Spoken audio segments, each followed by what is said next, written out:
President Trump says today is the day Washington, D.C. will be, quote, liberated from what he calls crime, savagery, filth, and scum.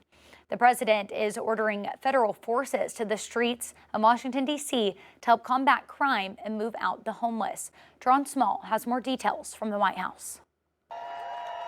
Protesters demonstrated near the White House against President Trump's order deploying federal forces to patrol the streets of Washington, D.C. and placing the D.C. Metropolitan Police Department under direct federal control. In addition, deploying the National Guard to help reestablish law, order, and public safety in Washington, D.C., and they're going to be allowed to do their job properly. D.C. officials say they've already taken steps to reduce crime.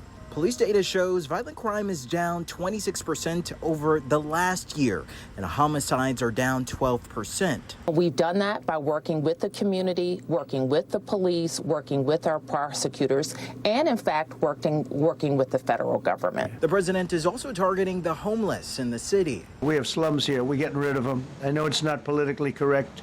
You'll say, oh, so terrible. No, we're getting rid of the slums where they live. The president's announcement comes as he's preparing for a meeting with Russian President Vladimir Putin at the end of the week. The summit in Alaska was set up at Putin's request as President Trump pushes for an end to the war in Ukraine. Already a point of contention is what happens to the territory and land seized during the fighting. There'll be some land swapping going on. I know that through Russia and through conversations with everybody. For the good of Ukraine. But Ukrainian President Volodymyr Zelensky, who was not scheduled to attend, rejected the idea, saying Ukrainians will not give their land to the occupier. Torian Small, CBS News, the White House.